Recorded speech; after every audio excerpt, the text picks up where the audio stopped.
Rumcasters, and welcome back to what we think will be a very informative and entertaining episode of the podcast.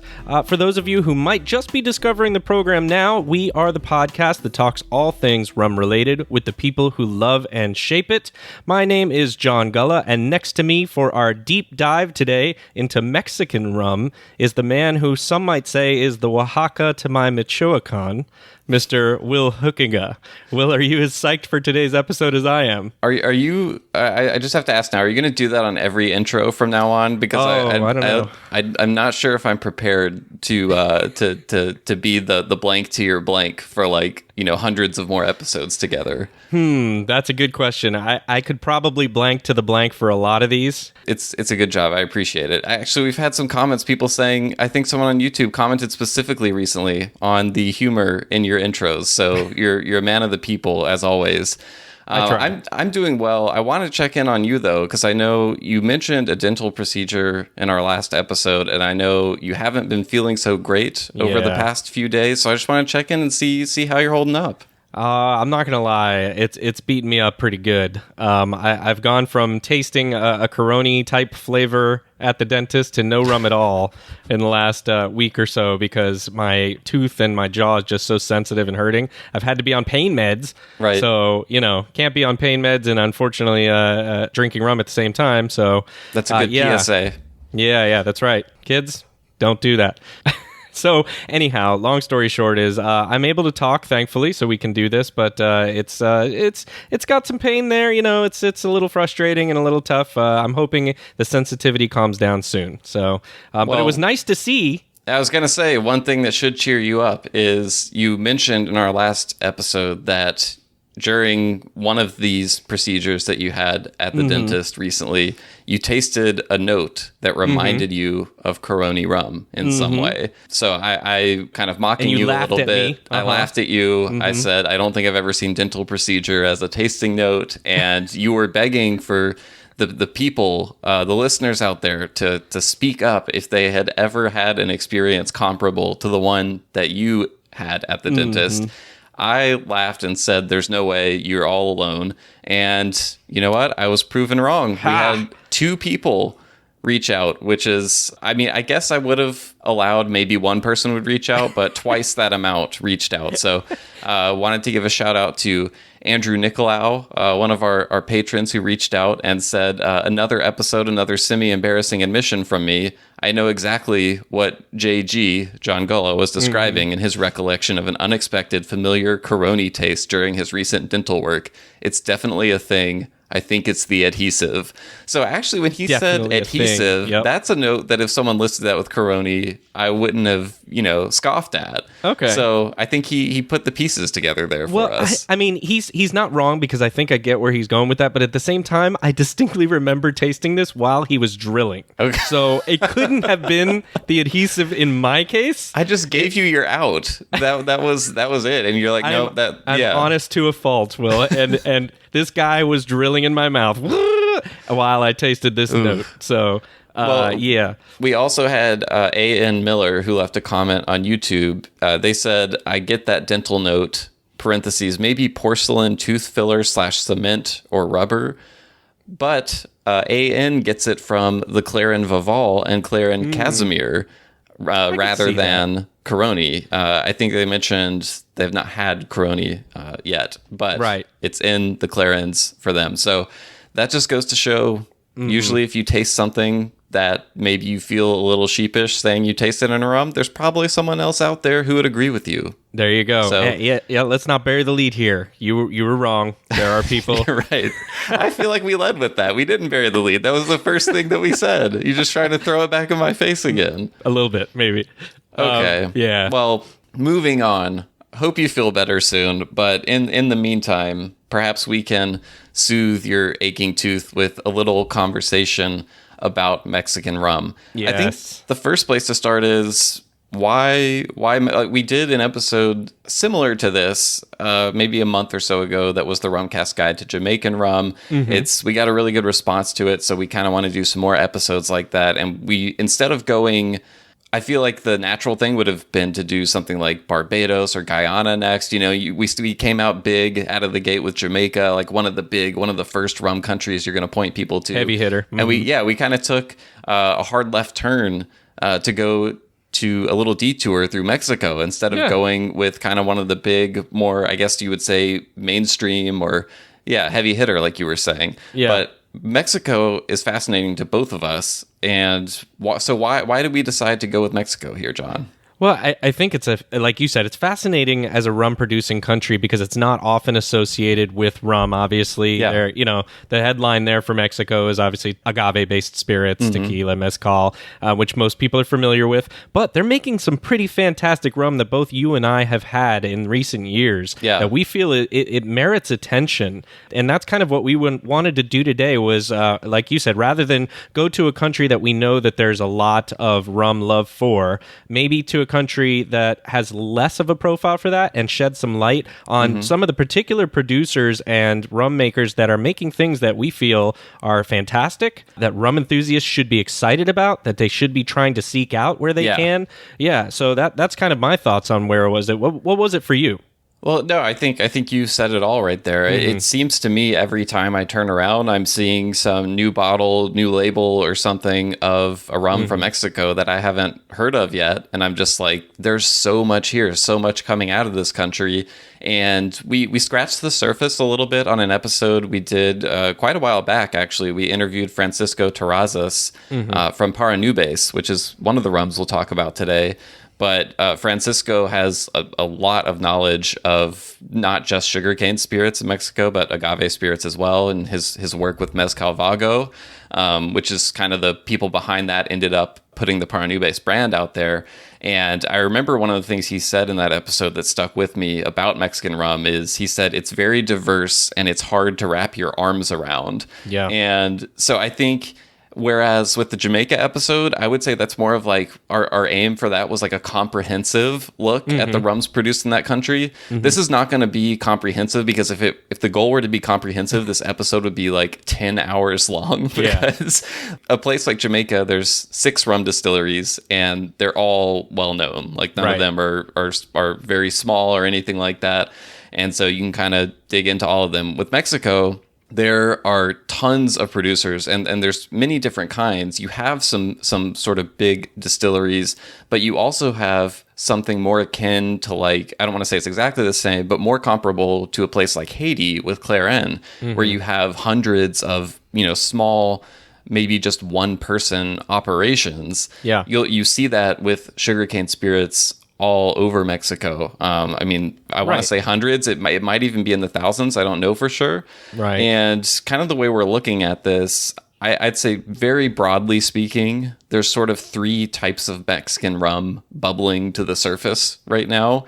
You do have some, what I would kind of say, like regular style rums, like more comparable to rums that you would find in a lot of other Latin American countries. So you're thinking column distilled, lighter bodied, that kind of thing. Bacardi even has had operations in Mexico for close to 100 years now, getting close there. They've made some products for the Mexican market, some stuff for export markets. It's actually, it's hard to get information on exactly what's been made there, what is still made there. We don't know, for example, how much distillate is made there that goes into other Bacardi products and things like that. So we're not going to get into that too much, but there are rums of that style also made in Mexico as well. Then you also have what I'm going to call aguardiente rums and what I'm going to call Charonda rums. And I'm being a little fast and loose with this terminology, but we'll get into all that because there's still a lot to figure out with this. But these are the smaller producers, right? Especially with Aguardiente. There is a Charonda producer that I think is really growing in size. But those are the rums. A lot of them are fresh cane juice based, very small production. Again, more comparable to like Clairen and Haiti or something like that. Not universally, but somewhat. And I think those are the ones that we're really gravitating toward, that we can't get enough of, that, every time one comes out, I'm doing all this research, trying to type up, find out as much about it as I can. And I think those are the types of rums we're more so going to focus on in this episode. Yeah. Not to discount the other ones, but just, we're trying to go where our interests follow us and where a lot of the excitement is right now.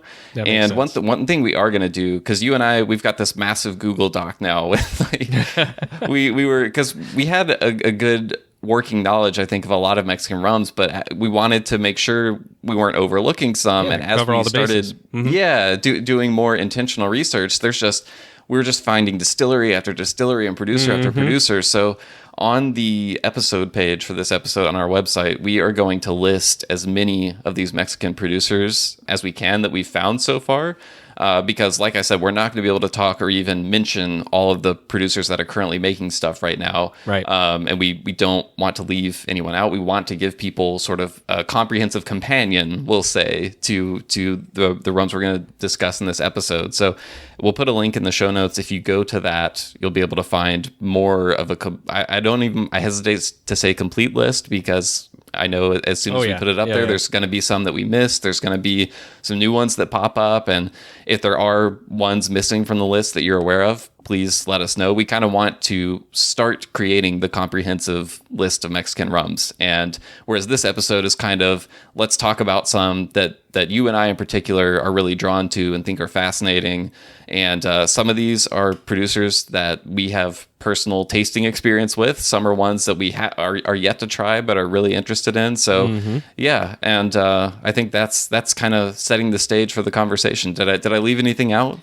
No, I think, in fact, you're kind of a comparison in certain ways to Haiti, although very different in terms of a lot of respects, makes sense from the perspective of saying Mexico is a place where sugarcane grows, right? Yes. So just from that standpoint, you know that is going to be, I don't want to call it a low barrier to entry, but if sugarcane's already growing there, it seems like a natural occurrence. You're going to have a lot of people indigenous there that are going to want to do something that they can and distill this. And so that's why you have this kind of a similar kind of grassroots type of effort from a lot of different people. Yep. Or should I say sugarcane roots type of effort from a lot of people. Nice. Well, it is a grass, so it's still a grassroots effort. You're right. Hey, bam. That's right. Good point. So yeah, I think we can take a quick break and get into it, and we'll go through each one.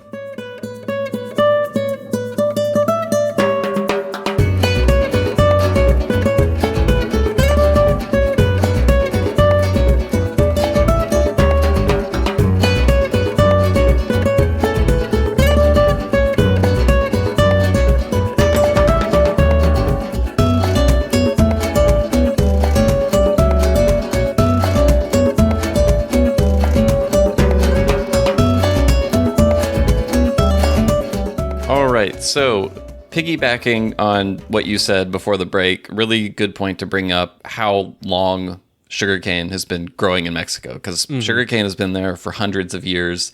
So naturally, when that happens, you're almost always going to find people that were making spirits from sugarcane in some way.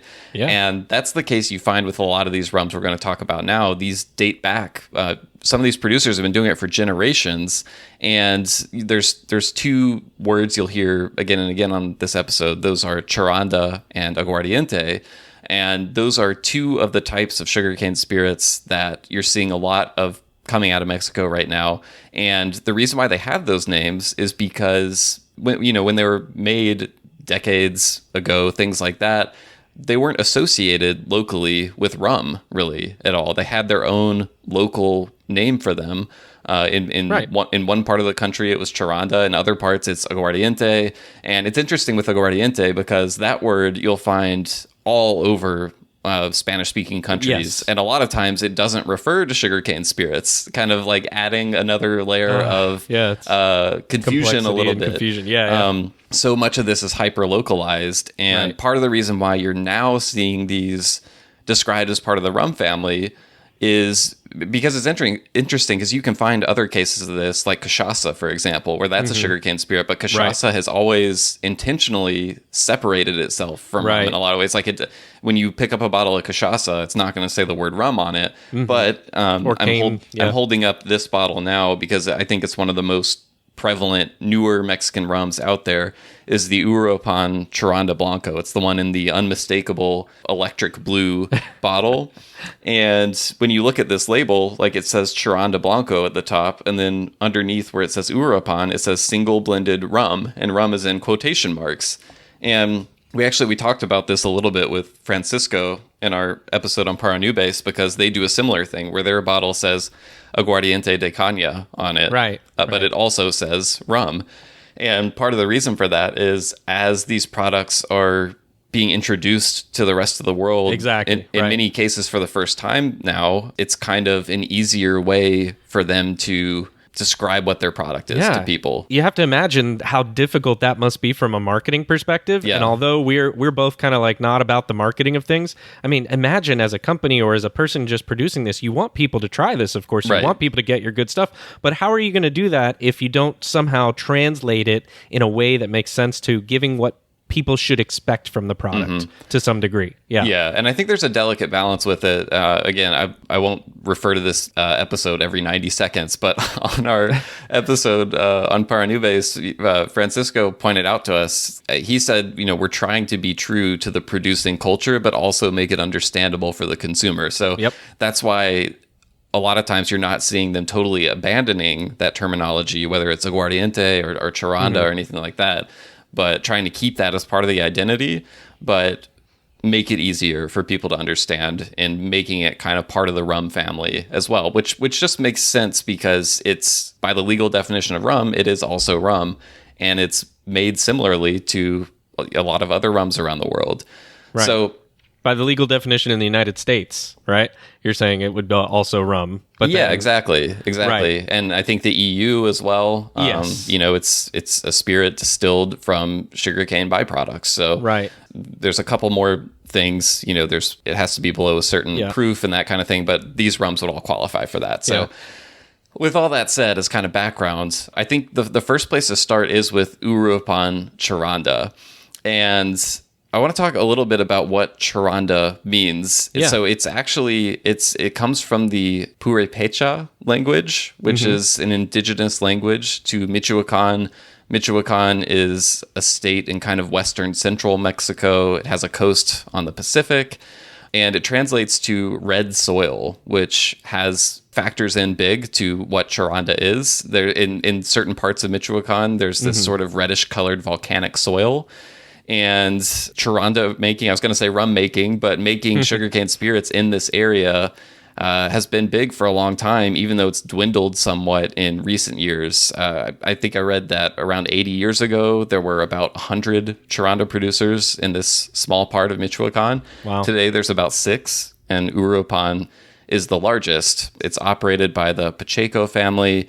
They've been doing this for a few generations. They actually started in mezcal, but in 1907 started making sugarcane spirits. So already over 100 years in rum, which is, or Charonda, I should say, which is pretty cool. And I think surprising to some people when, as we were saying, Mexican rum, it's in one way this new thing, but in another way, it's this very old thing, right? Right. I want to hear more about that hard left they took in 1907 to start this. We'll have to figure that out at some point and who we can talk to, because that is an interesting decision. I wonder if there's any history on that. Yeah, for sure. No, I think there is. I think I talked about it before. I don't remember all the particulars. Yeah. And I also think part of the reason why Charonda production has gone down there is I feel like I remember saying that other things have become a lot more profitable than sugarcane, like avocados, for example. I believe I remember Miriam Pacheco talking about that in another interview. But one of the things that the Pacheco family have put a lot of effort into is actually getting what's called a denomination of origin for Charonda. And you can think of that as something like a GI, but it was recognized by the Mexican government all the way back in 2003. And this denomination of origin, it's similar to like what, I think it's the same thing actually, that tequila and mezcal have. Right. I think they got those a lot. I think the tequila one was like back in the 70s or something like that. Obviously, those are much bigger industries at this point. Right. But you have to manage or imagine that they helped ease the way into this, right? Yeah, so, for sure. Whereas other countries might not have other spirit categories that have been so prominent and to need this done, this probably helped them to get that denomination because the logic behind it just was like, okay, we get it. We do it for these. We're going to do it for those. Yeah. Yeah, I mean, if you think about how valuable tequila has become for Mexico. And yeah, seeing that happen with that, that's a really good point. I hadn't thought about that at all, because you think about something with Barbados, and obviously the latest chapter in their GI saga is news right now. It's interesting to think if there had been another spirit there that had already done this a few decades ago, it might have been easier to get it done. But the Charonda one, I found the text for the denomination of origin online, and I'm not going to go like through every last thing, but I just wanted to go through a few little interesting points I found in it, just so you can kind of understand like what defines Charonda, what are the parameters around it. I think the most important one to start with is the location parameter. So there are 113 municipalities in the state of Michoacan. Charonda can only be made in 16 of them. So a relatively, like, Mexico's a huge country. The state of Michoacan, I don't think it's gigantic, but it's not an insignificant chunk of land. But only 16 municipalities within that. Now we're talking about a much more defined, limited geographic location. But all of those 16 municipalities have that red soil that's referred to by the name Charonda. The next thing I was wondering about it was just because all of the Charonda products I have some element of cane juice in them, so I wasn't sure if that was a requirement or not. It actually isn't. You can make Charonda from sugarcane juice, molasses, piloncillo, which is sort of it's a very unrefined sugar product that is made and very prevalent in Mexico. Think of it just kind of like very dark, unrefined sugar.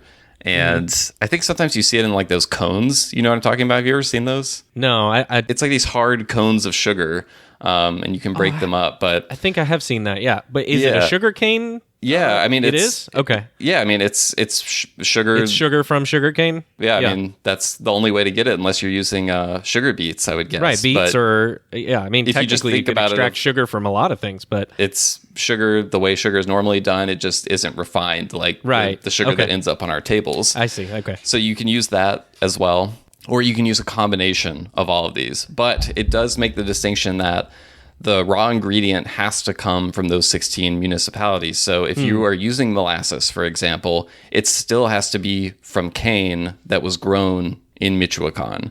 So this would be different, for example, for something like Barbados, where even with the new GI, the molasses doesn't have to come from Barbados because they simply don't have enough molasses there. In this case, it's hyper local. It has to be from that area. And then a couple other interesting things. They have 4 descriptors based on age, and I think this is somewhat analogous to tequila, and also to an extent, like Rum Agricola has some naming conventions like this for different types of age. So with Charonda, Blanco or white is no aging. They have one that is called Dorado or gold, which is the result of mixing that unaged Charonda with any Charonda that has been aged. Then they have reposado. So if you're a tequila fan, a term you'll be familiar with. Oh, yeah. That's when aged in oak or oak barrels for a minimum of 2 months. So that's like a very lightly aged spirit. And then they have añejo or aged. And that's a minimum of 12 months in oak, basically. And they have like some maximum capacity conventions and things like that. So yeah, just kind of a little interesting. If it's añejo, that means at least a year. Anything other than that, it can be less than a year. And nothing extra añejo or anything like that yet? I didn't see that. Yeah, I didn't see that in what I looked up. And yeah, and I know Uropan now has an añejo product on the market that I think is relatively new. So does new. Paranubis, I think. Yeah. Yeah. When we get there, we'll talk about that. Yeah. Exactly. Yeah. And then one last thing I wanted to mention, I saw this word avocado, which I'm not saying avocado. It's like avocado, but with a B instead of a V. And it came up in a context that when I was looking at it, I was like, I think this is talking about additives. But when I popped avocado into Google Translate, it translated as doomed, like DOOMED. And I was like, okay, that can't be. Yeah, it's like you're allowed, the spirit can be doomed. It's like, I know that something is lost in translation there. And so actually this is a term that is used in mezcal as well. And I found a description on this website, mezcalistas.com. And I know you'll get a kick out of this, John, as a fan of language. Yeah. You know, you've mentioned that before. And I haven't heard this before, so I'm interested. Yeah. All right, what does this say? What they said on this website is avocado is one of those funny words that has vastly different meanings depending on the context. In the word of associations unrelated to alcohol, it means exposed. But in the world of wine, it means semi-sweet or quaffable. Quaffable. Wow. Quaffable, exactly. One of our favorite words on the podcast. Yeah. But they continue. They say back to mezcal because even in this world, avocado has a few different meanings centered around the idea of a sweetened or infused mezcal. So that's what they're getting at here. And in the case of the Charanda Denomination of Origin, in respect to avocado, it says... One or more of the following can be added: caramel color, natural oak extract, glycerin, or sugar-based syrup. The standard also specifies that its use should not be greater than 1.1%, and any color resulting from the process should be slightly amber. So that was kind of like eyebrow-raising to me that this denomination of origin allows for sweetening. So, you know, I haven't done much research into it beyond that as far as like, do any of these Charondas have additives? Obviously, I've had several Uropan's products and they've never struck me as like, I've never had the thought, I wonder if this has been sweetened or anything like that. All of the hydrometer test websites out there, none of them have tested these rums. So anyway, I don't want to speculate and say like, this might have sweetening in it because I don't know that for sure. And I've always enjoyed these products. But yeah, it was interesting to me that was left in the denomination of origin. Yeah, that is interesting. I'm seeing two things as an amateur linguist here, which is boca in Spanish is mouth, of course. Oh. So an avocado might mean something to do with like more easily ingested. Okay. Hence quaffable. Yeah, quaffable, like we were saying. I mean, I have no basis for this other than, you know, when I'm looking at this word, so it's probably wrong. But I just find that interesting that could be it. Also, just as an ironic thing, abogado, A-B-O-G-A-D-O means lawyer.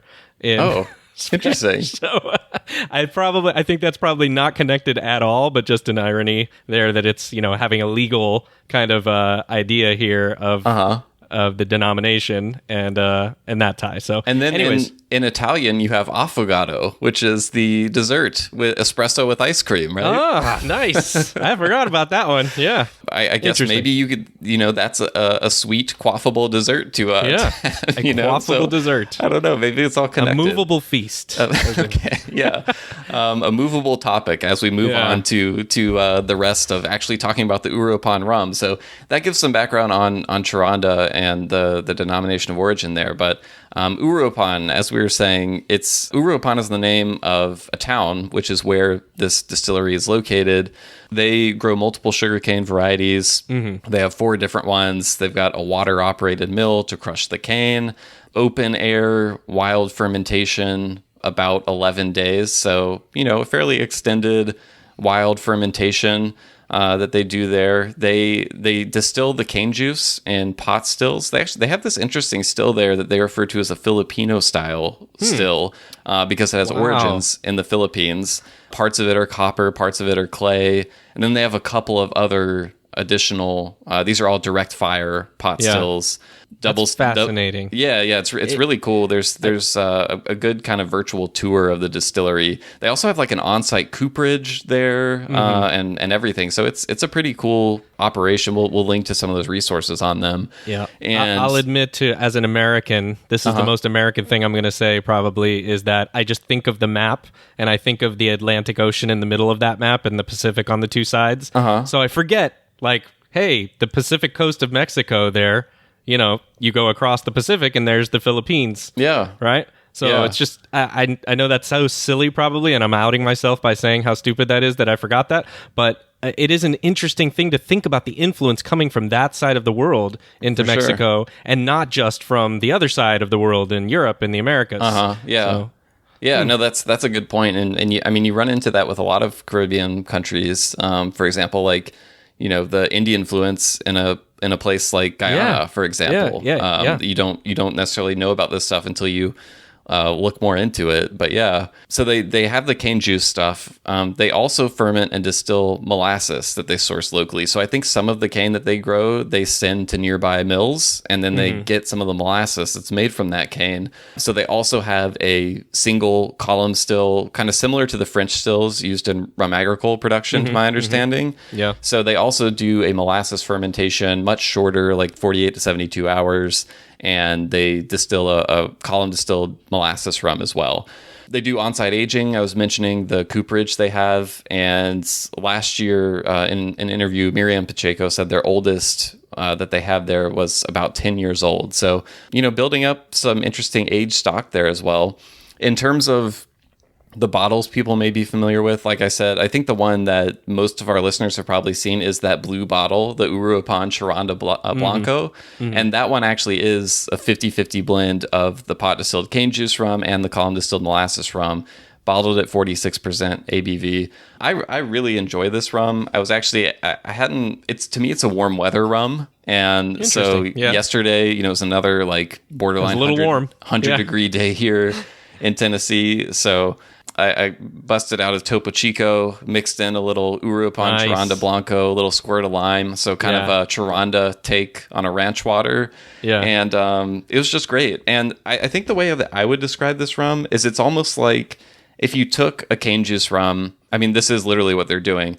But in practice, when you smell the nose on this rum, for me, I'm like, oh, big time cane juice rum. Then when I taste it, I'm like, oh, wow, the cane juice influence is really tempered by that column still molasses rum. So I think if you're someone who maybe hasn't fully acquired that taste for a cane juice rum yet, I would look into this one because you can kind of like almost wean yourself onto it with this because, again, that cane juice punch, it's there on the nose for me, but on the palate, very approachable and, not as green and grassy as a lot of the agricoles and things like that can get. So, I really like this one. I'm in full agreement with you with that. And also about the next one kind of we're going to talk about, which is the Charanda Blanco single Agricola rum.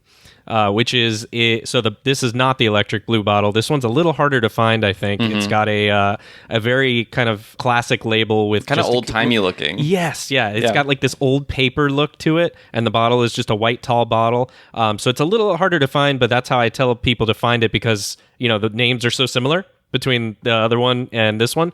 They're both 46 ABV, but I believe the single Agricola rum is 100% pot still. Yep, and it's a cane juice rum still. Right. And it is really, really great. Of the two, this is the one that I favor. But I agree with you. I think they're both really, really nice. And I fully agree. I get a tiny bit more sweetness and a little less grassiness than I do from the French agricole rums. Yes. So I'm right there with you on it. And this is... Ooh, gosh, of all the Mexican rums I've had, I think this might be my favorite, is that single Agricola Charanda Blanco. I've heard that for sure. I would say like on the funkiness scale, I think we're going to talk about Paranubes here in a little bit, but I think Paranubes has kind of earned the reputation as like the funkiest, really distinctive Mexican cane juice rum. It's very one of a kind, very interesting flavors. You won't forget it.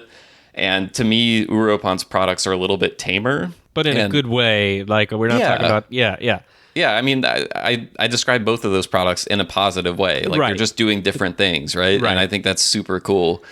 This one, the Uropan ones, I think are just like a little bit more approachable, maybe, especially if you're newer to these spirits. Whereas Paranubes, I compare more to like Clarin, for example, where it's a little more adventurous. You're going to get some, wild, savory flavors and things like that in there.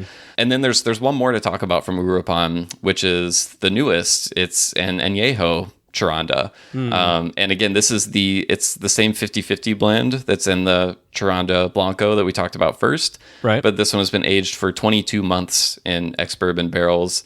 So again, I think a lot of people will hear 22 months and be like, oh, that's super young. Right. But when you're comparing it to Mexican spirits, that amount of aging in a spirit like tequila, is a lot more common than in rum, sort of like a lightly aged influenced spirit.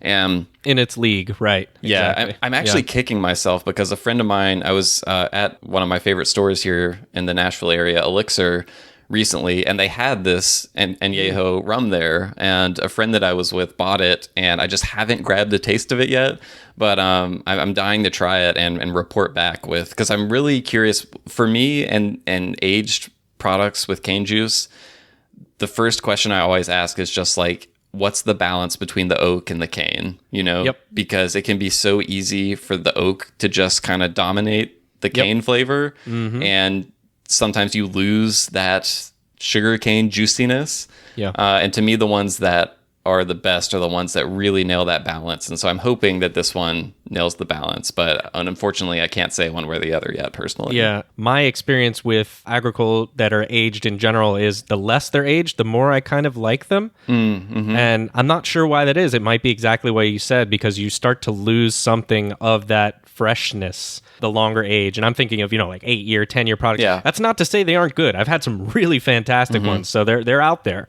But that's why I haven't tried this yet either, the Uropan Charanda Añejo, and I really want to, because I feel like 22 months might be where the sweet spot is for this. Yeah. And so I'm really looking forward to trying that as soon as I can get my hands on it also. Yeah, and them using used cooperage, I think that's a positive sign for me, because often that's going to mean you're going to get a little less oak influence than, for example, if they were using, because a lot of times you'll see with low amounts of aging, like 22 months, for example, people will want to use new oak casks, so ones that haven't been used, because those are really going to slam it with that oak a lot faster. But in this case, they use ex-bourbon barrels, so probably more of a tempered influence. So yeah, looking forward to checking that out.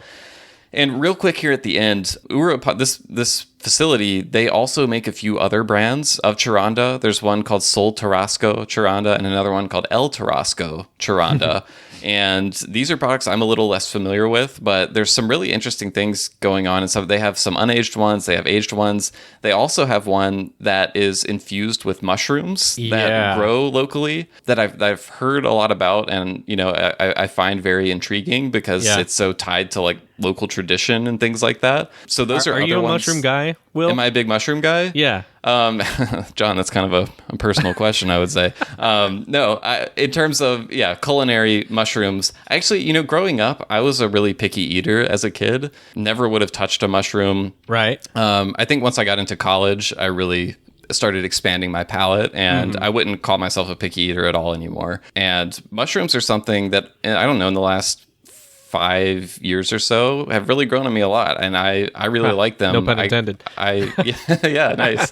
No, I seek them out. Actually, I just had a really good mushroom pizza recently from a local, like, authentic Italian style pizza place. They had some good, like, I think they were porcini mushrooms. They were fantastic. So I am a mushroom guy, to a long-winded way of answering the question. Well, what about you? You're more of a mushroom guy than I am. And I did expand my palate also, but for whatever reason, mushrooms has not been part of that. I think, interestingly, not to spend too much time on this as an aside, but interestingly, mushrooms are similar to rum in the sense of their diversity. Yes, right? I was about to make the same point. Really? Yeah. Okay. So there's so many types of mushrooms out there, and there's such a wide range of flavors to experience.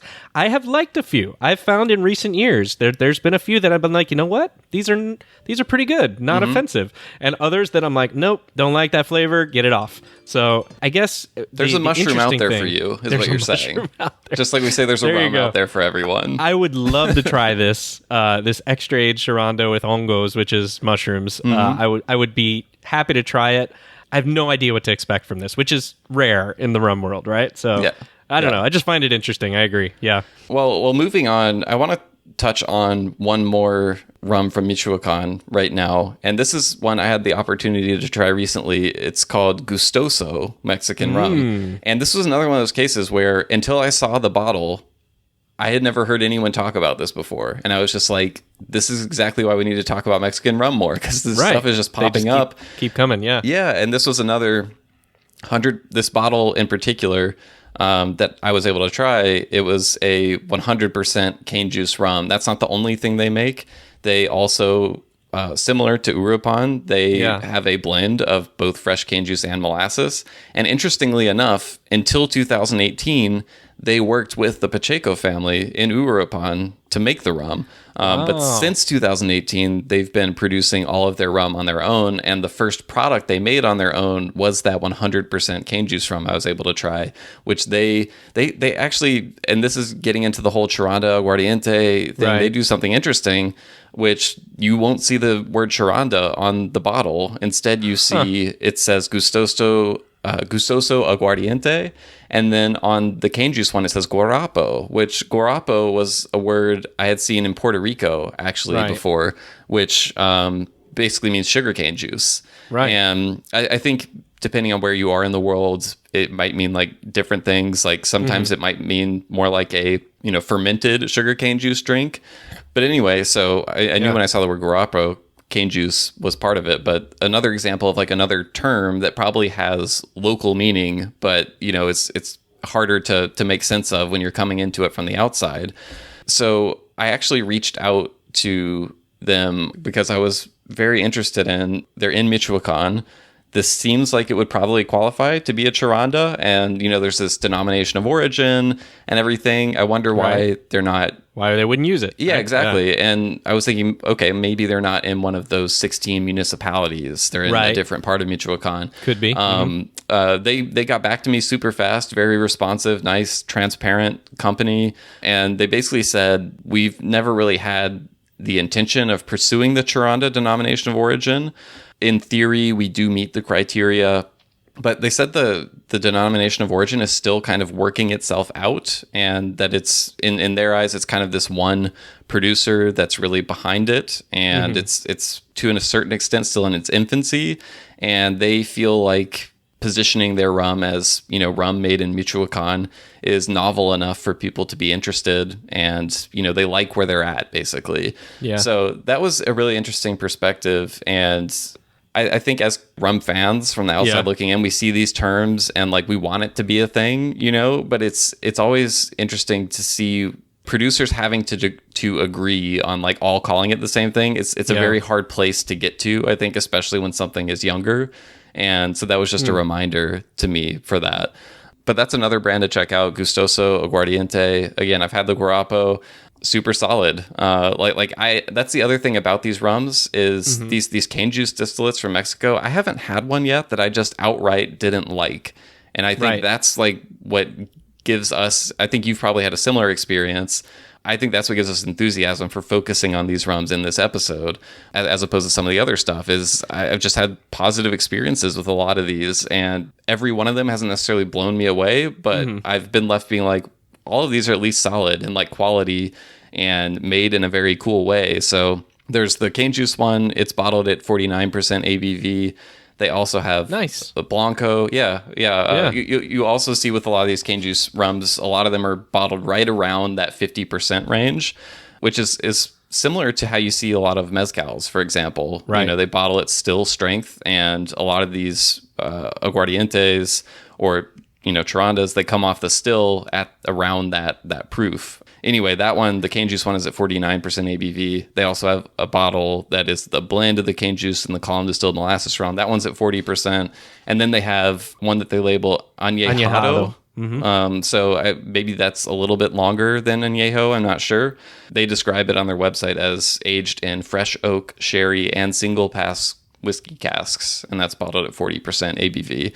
So that's another brand to look out for. Again, that's one I feel like I haven't even seen someone post a bottle shot of that in an online forum or anything, which is interesting to me. I just happened to see it in a store here in Nashville. I know you sent me the picture. That was the first time I had seen it, and I'm really interested in this one too because number one, it all sounds great. I think it's interesting. The bottle looks fantastic too. It's got like what's kind of like a sugarcane imprint on the side of it, stalk. Yeah, and it looks really, really nice. What's interesting is it looks like a super classy bottle, and I'll divulge a little bit here for some linguist terms again here. But gustoso just means like yummy Or okay, does it really? Tasty? Okay. Yeah, tasty would be a good way to say it, I think. And so to like see this bottle that looks fantastically like classy, and then it's like Gustoso is the name, is like, yummy. And then aguardiente, of course, meaning fire water or burning water. Yeah. So it's like yummy burning water. Of course, this is all my linguistic take and not cultural take. It might, not mean any of that kind of connotation for them, which I'm sure it doesn't. But I just find it interesting that a lot of these names with it. And añejado, I think, is more of like a specific time or like maybe a vintage. Oh, interesting. So maybe they're going to plan on having different vintages with that one too. Yeah. But yeah, this looks fantastic, and I hope this comes to my area soon. So yeah, that kind of concludes our Charonda focus. I want to shift a little bit more to the aguardiente side of things, and we'll do that with the brand that I think is most familiar with people. It's the one we had an episode about on the show. That's Paranubes. John, do you want to give some of the background on Paranubes? So Paranubes is a Oaxacan rum, as you mentioned. Yes. So it's now we're moving out of Michoacan into a different region. So this is the Sierra Mazateca Mountains. They're made by Jose Luis Carrera and the Carrera family. They've been making it for generations. Again, you talked about when we talked to Francisco, and he talked a lot about the history of this. So if you want to hear more of that, definitely go back and listen. And we won't spend too much time on it here. But I know that they're also the people that are behind Mezcal Vago. Yeah. So Francisco, and his team are, Right. So, there's a lot of working with Mexico in different ways there in different spirit categories that has kind of brought about this Paranubes. It also means in the clouds, or was it from the clouds? It was like for the clouds. For the clouds. Yeah, we had a whole discussion about how Yes. it's not an actual word. It's kind of a combination of two words because they wanted a word that wasn't used anywhere else. They wanted a unique word. So that's what it, and clouds, that comes from in that sort of being mountainous part of Oaxaca. They call it the cloud forest. So that's the other thing I love about these Oaxacan rum. There's a lot of these Oaxacan aguardientes that are from like a similar area in these kind of mountainous regions. And it's so beautiful when you see the pictures. You go to a lot of these producers' websites, and we'll link to all of them. And it's just like stunningly gorgeous, like sloping fields of cane and lush green trees and like the clouds coming in and stuff, and it's just jaw-droppingly beautiful. And another thing I noticed when I was researching a little deeper into a lot of these brands is Paranubes is not the only one that has that mezcal connection. A lot of these other brands that are coming out now, where it's an external company of some sorts collaborating with a producer who has been, making their aguardiente for a long time, and they're basically developing a brand around it and partnering with them on it. A lot of these companies, the whole reason they're finding these aguardiente producers is because they've already been there sourcing mezcal and things like that. And just in the course of that, you end up hearing about people making aguardiente, and sometimes it's people who make both. We'll get, not with Paranubes, but in other cases. So yeah, Mezcal Vago, again, kind of created Paranubes. I believe they're sort of separate entities now, but you'll see that pattern with some of these other brands that we talk about. They also grow 4 varieties of sugarcane. They primarily use one in the making of Paranubes, which is called Caña Criolla. And again, open air fermentation, wild yeast. They have these fermentation vats made of pine wood, ferments for about 48 hours. But there's this interesting thing, we go deeper on it in the episode, but this kind of rolling fermentation technique where Jose Luis, he only distills half of the vat of fermented cane juice at a time. So one half gets distilled, and then he tops up the vat with fresh cane juice. And you essentially, he does this in like 4-month cycles where you have this fermentation that never stops, except for once every 4 months when he empties out the vats and starts it all over again, which is just really fascinating to think about. And not something we've ever heard from anywhere else, right? I'm trying to remember if there are other places that do a similar technique. There are definitely other aguardiente producers I found as I looked into this more who do that same thing, or maybe not exactly the same, but a similar concept. And there's another interesting thing. Francisco told us that when Jose Luis starts a new fermentation, he also boils 2 handfuls of this native tree bark. It's called mesquite bark. And then he adds, it's I think Francisco described it as almost like a tincture. He adds that to the fermentation to kind of like kick it off a little bit. And if there isn't any bark available, sometimes he'll use the skin of 2 pineapples instead, which I've also heard tales of, fruit being used in fermentations at places like Hampton, jackfruit and stuff like that. So, an interesting connection there of other sort of non-sugarcane material being used to aid a fermentation. It's just fascinating. It's just so representative of the style of also like it's the antithesis of like the big corporate, multi-column thing where they're like, no, it has to be exactly this amount of this and this. And I just imagine Jose Luis being like, no mesquite today. Let's go for some pineapples. Try some pineapples. Yeah. It's great. Yeah, no, it's very cool. And then distillation, he has a 6-plate column still. It's direct fire. There's some great pictures of it on their website where they've got this kind of like furnace underneath it, and it's the fire's all fed with spent cane fiber, so kind of reusing organic materials and stuff like that. And the final product ends up 54% ABV. No water added or anything like that. They just blend a few different cuts from the distillations to get to that 54% ABV. And the bottling I think everyone is familiar with is the standard unaged 54% ABV bottling. Comes in 1 liter bottles. That's another thing I noticed with a lot of these newer Mexican rum producers, or newer as far as like available in export markets. A lot of them are going with the 1 liter bottle, which is kind of cool. We've mentioned before we're fans of, it's perfectly fine to stray from the 750 ml standard bottle size. For sure. So especially cool where the pricing makes a good point to do that. So with the pricing in line with this one, I'm all for getting that extra 250 mLs if it's affordable, and it helps for sure. Then there's also, we're starting to see a little bit of Paranubes Añejo, which is a lightly aged version done in a variety of cask types. Their initial releases were all in ex-tequila casks. And it's funny because I think, there have been some other rum producers that have done stuff in ex-tequila casks that aren't from Mexico. And I think sometimes rum fans see that and kind of like roll their eyes as being kind of gimmicky. I actually remember when we interviewed Frank Ward from Mount Gay, he was like, why would you use an ex-tequila cask, for example? But I feel like this is a scenario where it makes a lot of sense because it has that regional connection. And also, part of the reason they used those to start with, Francisco told us, was they called up friends to see like who had some casks they could use. And a lot of their friends are agave producers, right? And so they're like, we have these casks, we're done with them. Of course. So some of those were in ex-tequila casks. They also have done some in New American Oak as well.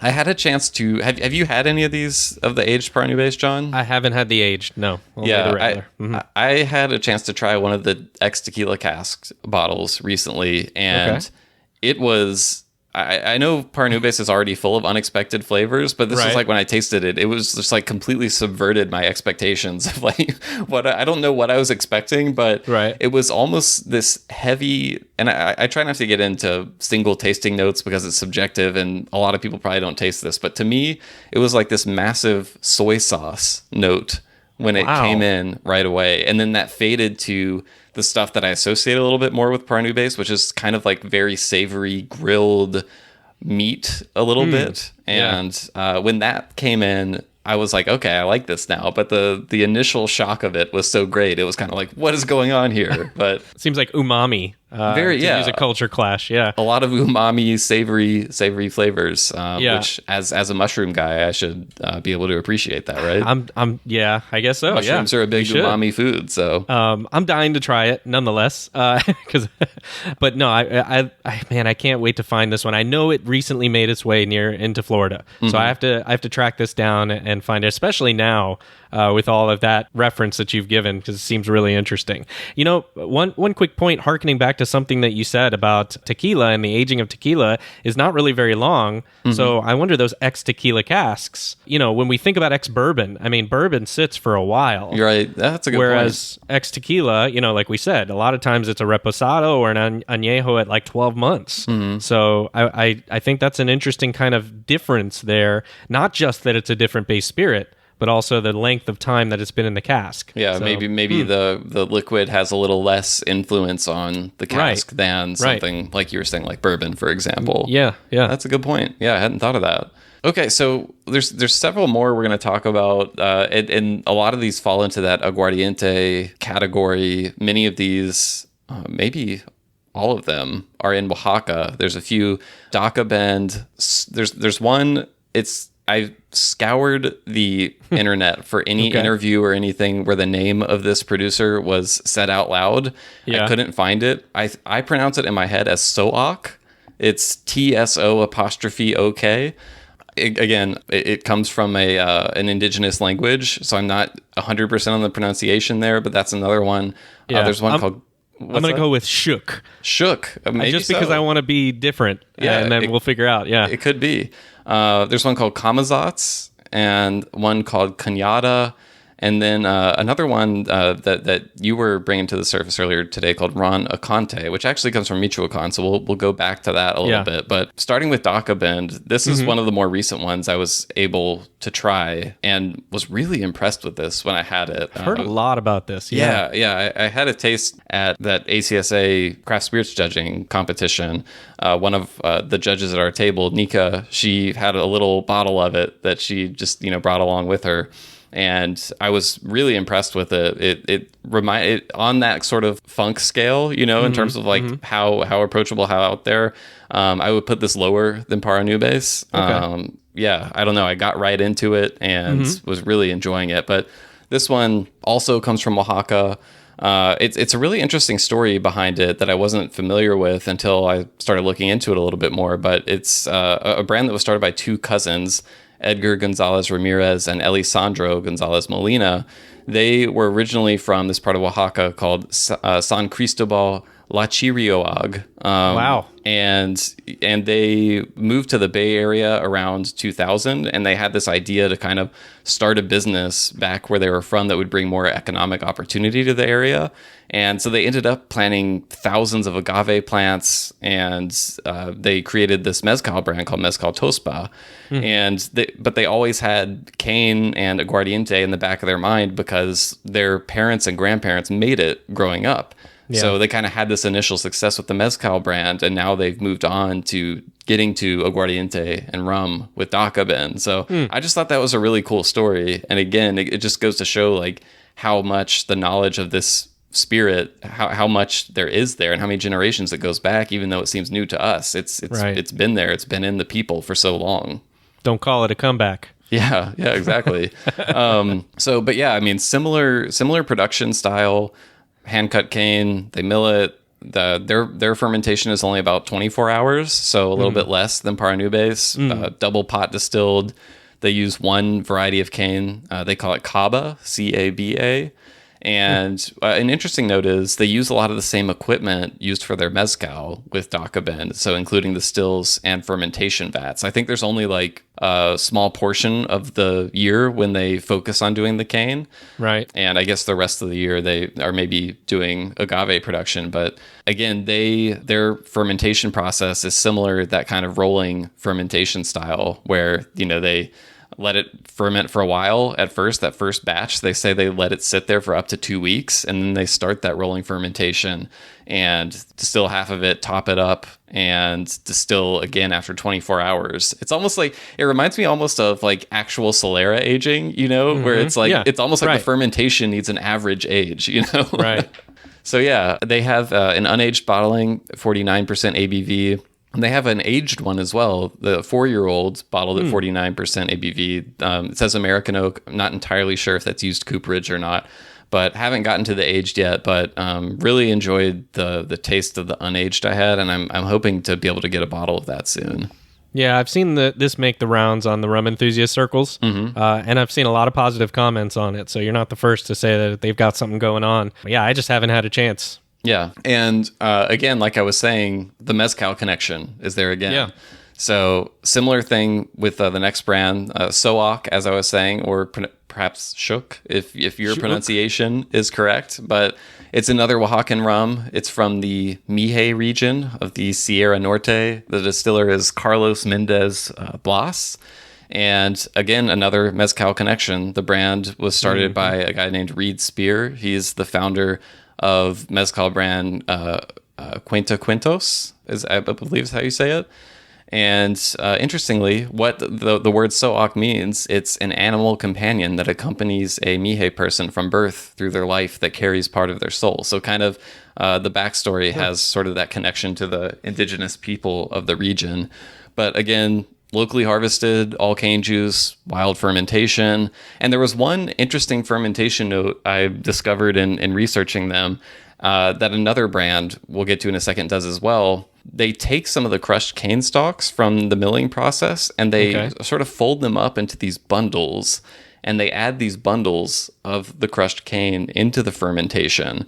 And I believe the reason for this is the cane stalks have, their own types of wild yeast on them. Right. And so the wild yeast on the cane is going to aid the sort of airborne yeast. Right. Kickstart it. Yeah. Yeah, exactly. And there's a photo we'll link to on their website where they take rocks and they put them on top of these cane bundles to weigh them down in the fermentation. And they say it also like prevents it from foaming over.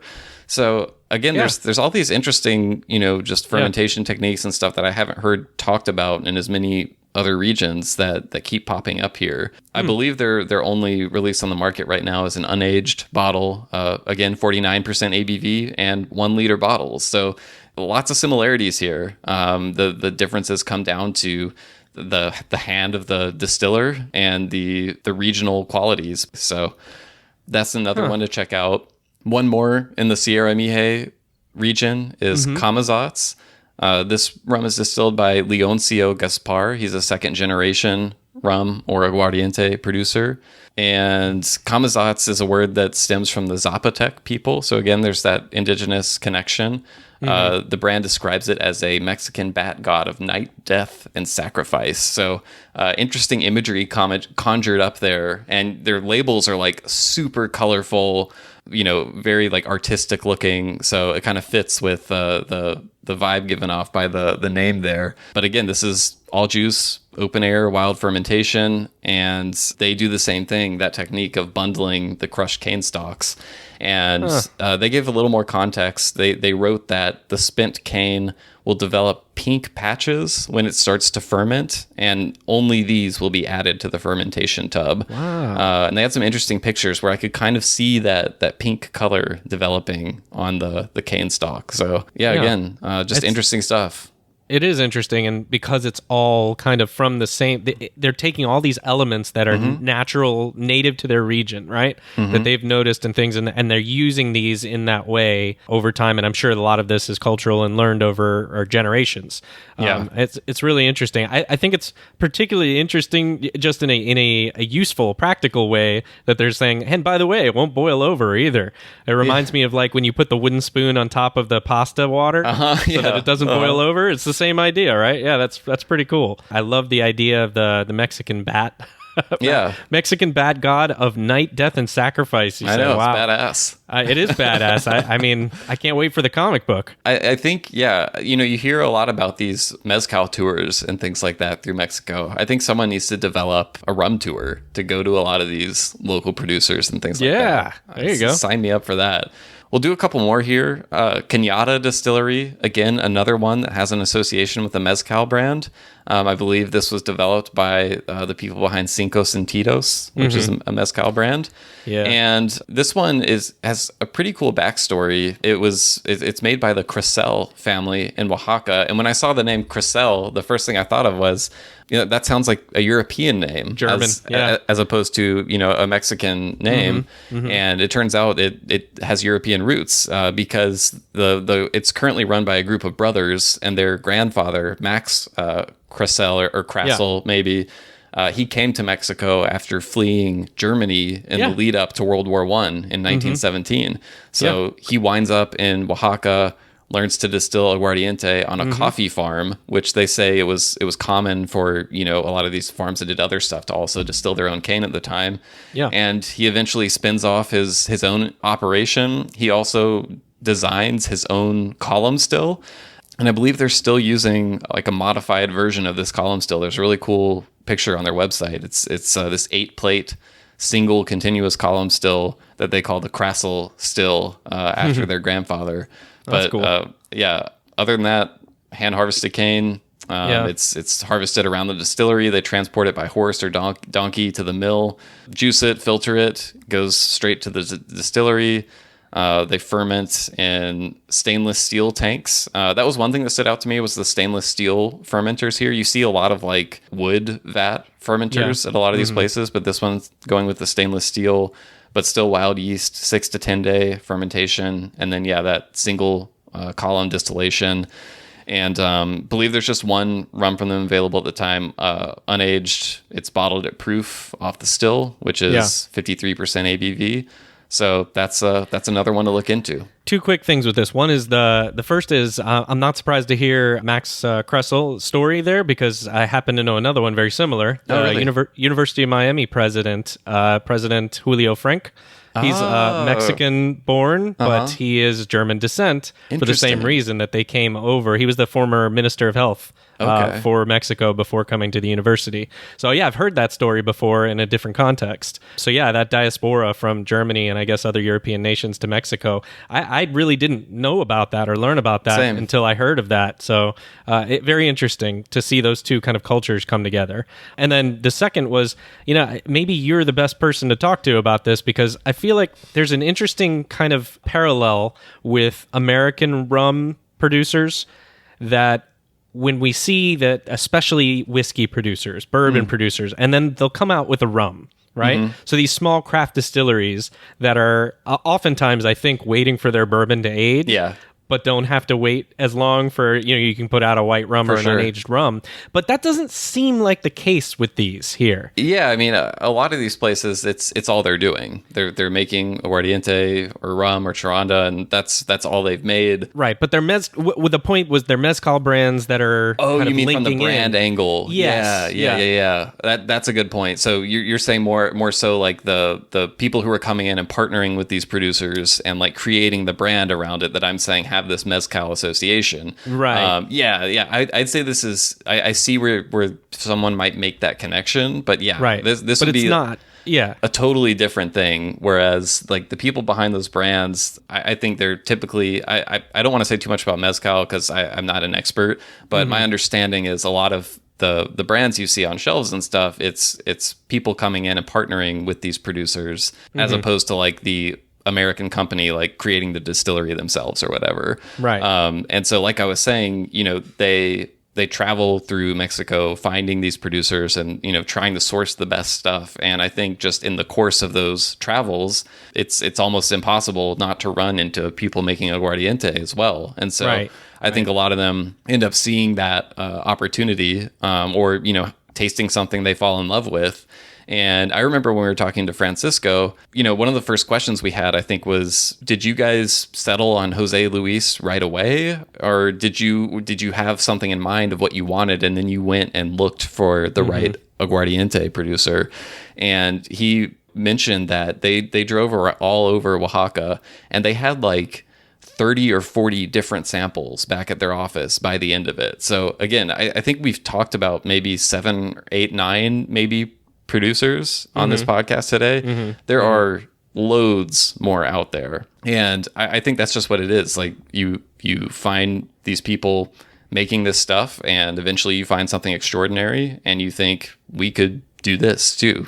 Why not share this with the rest of the world like we're doing a lot of these great mezcals. So I don't look at it that much. I think like the tendency people might have is like, oh, what would mezcal people understand about rum, right? But in this case, I think they're very well suited to understand sort of the nuances and the intricacies of like how these products are made and recognize when they have a really good producer, I agree. And I just don't want people to make that same kind of mistaken association where a lot of times it feels like there's I don't know, well, we're do this while we're doing this other thing. Right. And that's like we don't totally actually not really the care case about here. this. Right. This is much more of as we've talked about, a generational kind of thing that's been done there in Mexico forever. And it's just coming to light through these success of these other companies and other spirit categories are able to invest in this, which they see as a quality product as well. Yeah. So I think that's really fantastic. Yeah. No, that's a really good point to bring up. And going back to the Jacobin guys, they grew up with Aguardiente around. Yeah. And even though they did this mezcal brand first, it was kind of in the back of their minds. And now that they have that set up, they're able to go and do Aguardiente now as well. And I think the other thing to keep in mind is it's a harder type of product to really champion and develop interest in, right? Because, rum as a category is already kind of weird in a lot of ways. It's looked down upon in a lot of ways. We talk about this a lot. There's lots of misconceptions, and you're taking this like very niche type of rum and putting it out there in the market. And so I think it's maybe a riskier business proposition than something like mezcal, for example, right now. Yeah. And so that might be another reason why it's the second thing as opposed to the first thing. Like the first thing can then fund the second thing. And again, I'm shooting from the hip here. I don't know for sure. I'm just speculating and theorizing. I'm sure there's different reasons and different things that have come about, but I think that does make sense as well. Yeah. Oh, and on Jacobin, by the way, I didn't point out what that means. I loved the translation of this. It means the disobedient one, or I think the more literal translation is the one who doesn't listen. And I believe the two cousins were referred to a lot by local people, kind of seeing their exploits and things like that. And well, it could apply to them putting that out, right? Exactly. Yeah. It's like we're going to do this even if it's going to be difficult. We want to share this with people. So good for them. Yeah, it makes me want to buy it even more. Yeah. So one more last one to go over here, which I just recently found. So I only have a little bit of information about it, but I thought it was super interesting to include here, which is called Ron Acante, and this is a small batch cane juice rum in the Michoacan area, but not a Sharonda. Also, interestingly, yes. Yeah, interestingly. Not said as a Sharonda. So what is interesting is I'm just gleaning information from their website at this point, and it seems like the product is only available in Mexico right now, from what I can tell after researching and trying to buy it. But it looks like it's a single estate rum as well, meaning that they have their own cane, they're cutting their own cane, they're aging and distilling just like all these other ones that we've talked about there, and they're putting out already an unaged, a 3-year, and a 7-year. So I just found that, like you said at the beginning, Will, if these things are popping up everywhere, like it's not often that you don't hear of something, at all, and then all of a sudden, boom, they have a 7-year product. It could be that it's the longer age stuff could be sourced product or something like that. Maybe it is, and that could be right. But it does look like something at least worthwhile. And the other thing that I wanted to quickly mention about it was that they hail it as a premium mineral rum.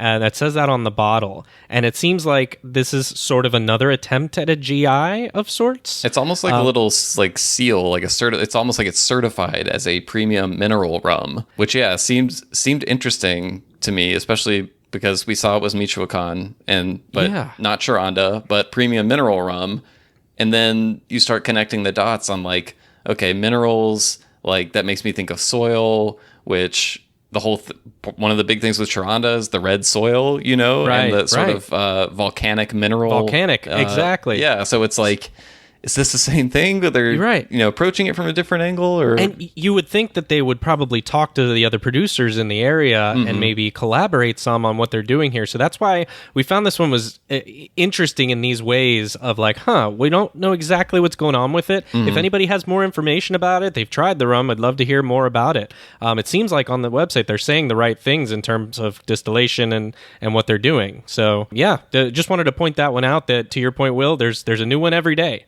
In our Jamaica episode, we approached it differently, where we kind of gave recommendations for every distillery, and that style isn't really feasible with this episode, just because there's so many, and B, a lot of these places only make one or two things. So it's like our recommendation for Jacobin is to try the unaged and maybe get the aged too. It's the only thing they make right now. So it's not like Appleton, for example, where they have tons of different potential products to try.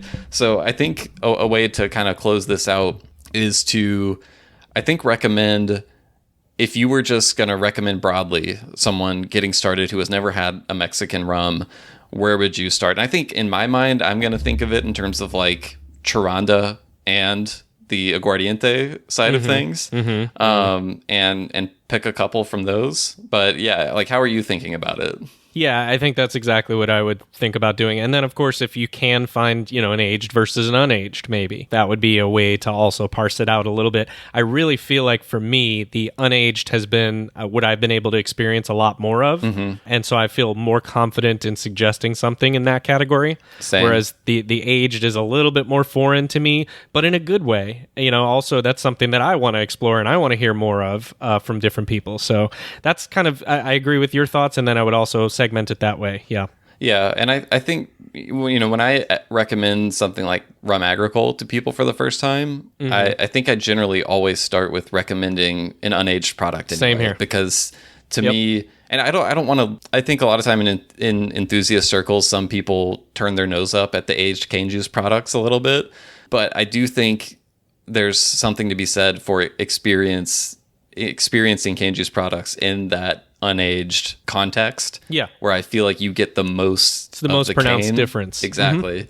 So I think for me, first of all, I recommend with just starting with the two easiest available ones, because don't kill yourself trying to find some of these that are a lot less prevalent and harder to source. I would start with Uropan and Paranubes, just because those are the two that are the most out there right now. And then my recommendation would be to search out one of the other ones we mentioned, or there are others that we don't have time to get to that are out there that we will list in the episode post on our website.